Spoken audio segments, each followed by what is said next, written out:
resurrection of Jesus Christ has given me the opportunity to come your way with another video. This is Versatile Nana. My name is Nana. Hello guys, welcome back to another video.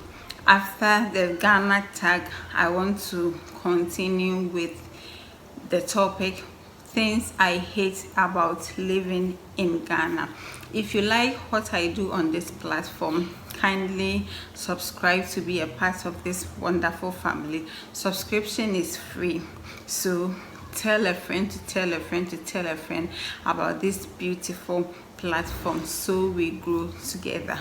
Also, when you share this video, you are not going to be demonetized.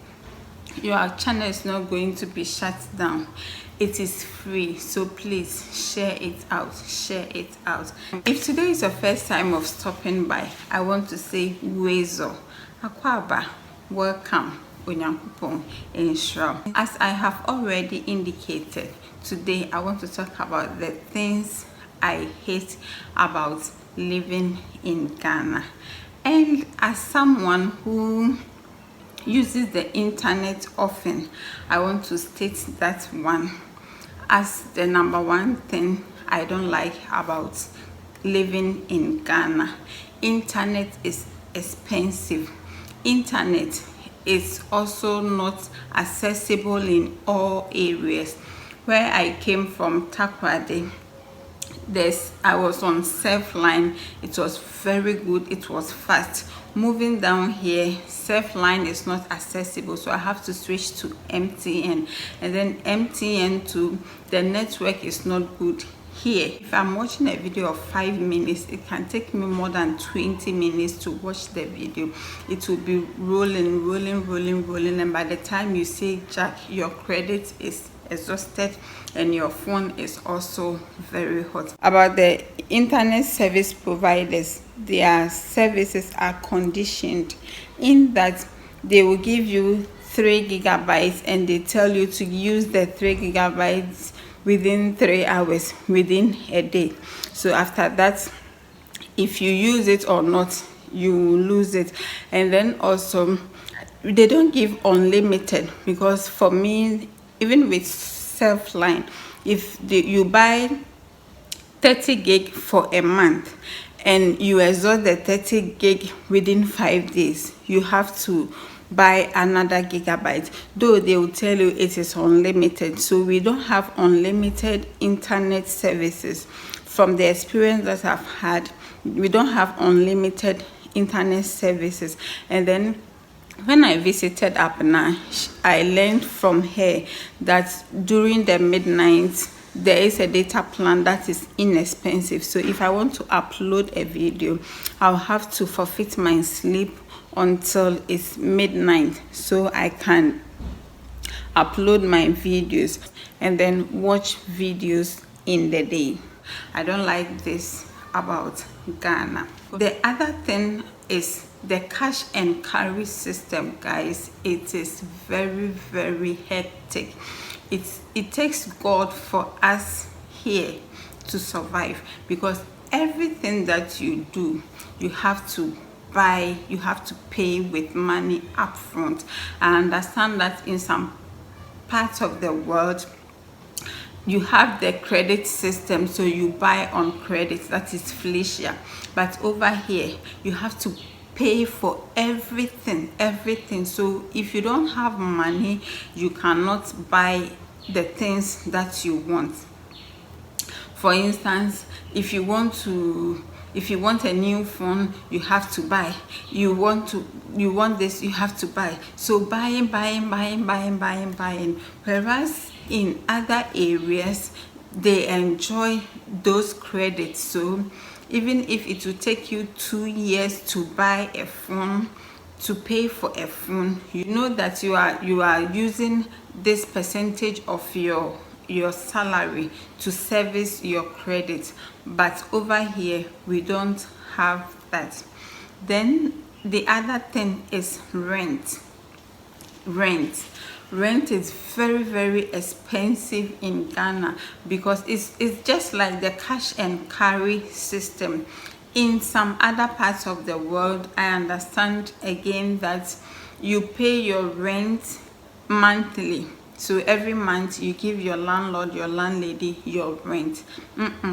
This country, you have to put, if your rent is 300 cedis a month, your landlord will take a minimum of 1 year, and in some cases, in most cases, 2 years rent advance. So you have to accumulate that much.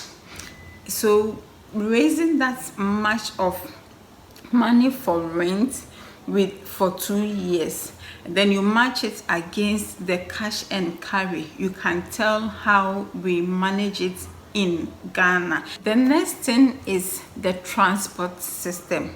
The transport system in Ghana is very, very appalling. Before the transport system, I want to talk about roads. Roads in most of the communities is very poor, and so you don't get drivers plying in some roads because of the bad state of those roads. And so when you are in the city, some parts of the cities don't experience that, but then when you move outside, especially the developing areas of the city, you see that the roads are not very good. If you are 2-3 months pregnant, you can easily lose your pregnancy to such roads, because you move 1 inch pan, it might affect the fetus in your womb. So the road system is not good.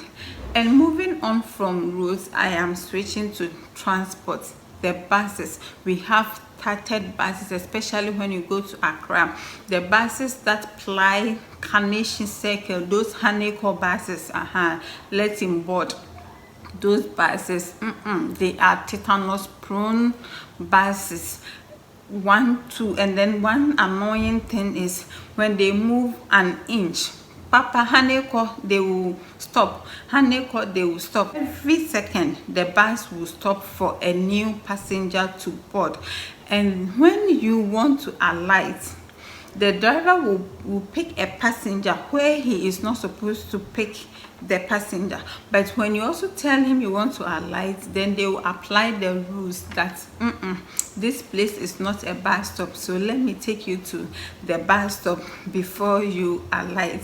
Again, sometimes when the traffic is green, these drivers will go on slow motion to pick passengers, and when they see that it is few seconds to red, then they would quickly vroom. Sometimes if you are not well seated, you can fall, or if you are standing, because in the peak times we sometimes stand in some buses. And so if the driver delays, and when it's about red, the driver unexpectedly it's PDA. That thing I don't like about the transportation system in Ghana. And then also still on the transportation system, when you are moving from Kaswa to Accra, this is what the driver does. From Kaswa, they will tell you, I am going to Malam Junction. From Malam Junction, they will tell you, I am going to Odoko. From Odoko, they will say Kaneshi. From Kaneshi, they will say Accra. So you will be in one bus from Kaswa. Then this driver will take a different fare from Kaswa to Malam Junction, from Kaswa to Odoko, from Kaswa to Kaneshi, from Kaswa to Accra or to Circle. So this is what they do. If from Kaswa to Circle or Accra is 3 cedis, they will be taking their money in bits. And so by the time you get to Accra or Kaneshi, you would have paid about 5 cedis instead of 3 cedis. So they cheat most passengers during the prime area, that is in the morning and then in the evening, because that is the time that we travel to and fro. The last thing that I don't like about Ghanaians, about living in Ghana, our attitude is the Famine, the Famine attitude, that is give it to God. I don't know, sometimes we try to be more Catholic than the Pope as Ghanaians, because there are situations that you have to let the person know that you are wrong. I don't like what you did to me. Oh, when you tell someone that, oh, this person has done A, B, or C to me, so I want to go and let him know that what the person did. They say, oh, it doesn't matter. Oh, Famine, give it to God. Oh, and for instance, a guy will impregnate a lady and then will not take the responsibility. You will see the elderly, some people telling you, oh my dear, and Famine, whereas we know that Famine cannot buy drugs, Famine cannot pay school fees, Famine cannot sustain a child, but we will say Famine, and this lady will struggle to take care of the children alone. Then after years, you will see this same gentleman coming with a pastor, and they will again tell you Famine. Ghanaians, we cannot be more Catholic than the Pope. Being a Christian doesn't mean that if someone is misbehaving, if someone is doing something that is wrong, you cannot correct the person. You cannot speak your mind to the person.